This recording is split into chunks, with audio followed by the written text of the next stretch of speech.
surgery is a big, big thing, not just in the West, but everywhere. We are all very insecure of getting old.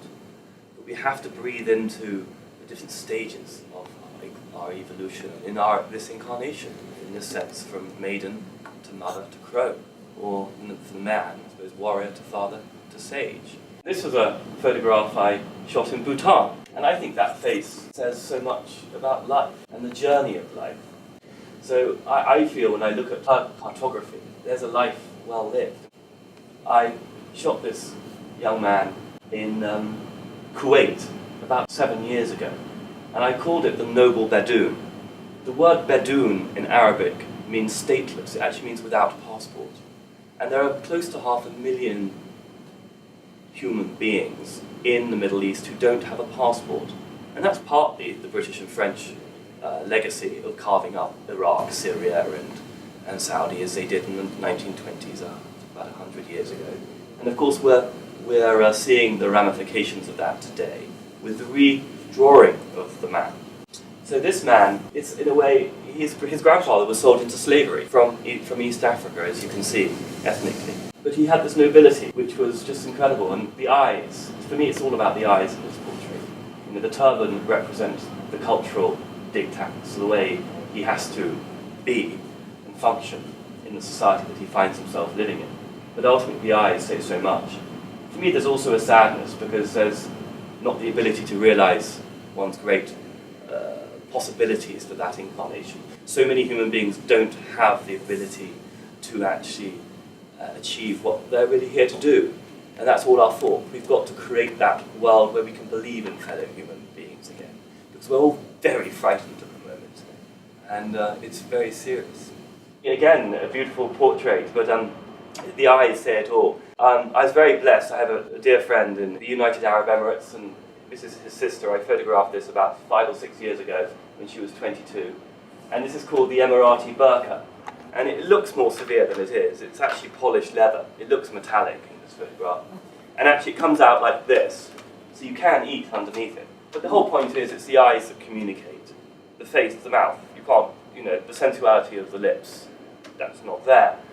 But at the same time, it's not to judge, it's to observe. There are so many different ways as a human being to explain and to show a way of life.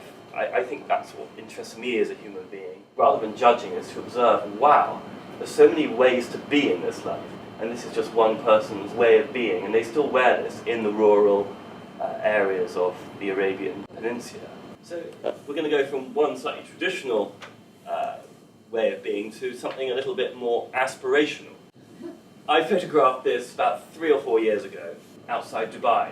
If you can see in the background, you have Dubai. And for me, this is a very symbolic image.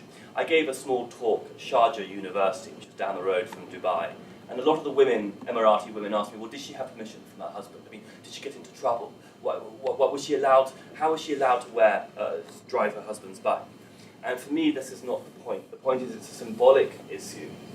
Is this woman today in charge of her own destiny? Is she able to articulate her sense of self-destiny?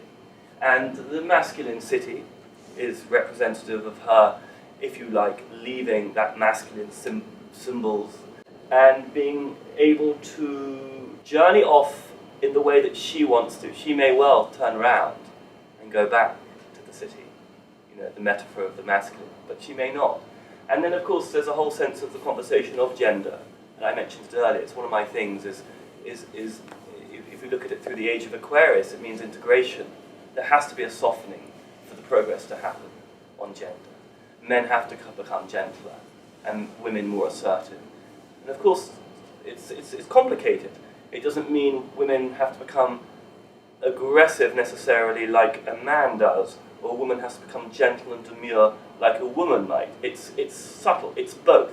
So I'm interested in exploring that nexus, that breadth between, that corpus callosum of journeying. I love the notion of we're in a state of flux. We are like Heraclitus, we never step into the same river twice. We're constantly on this great journey. And if we embark on it, then the creativity comes out, then the imagination, as Einstein says, is more important than knowledge. Then we start creating something way more interesting as opposed to constantly existing in old structures which really have died a death.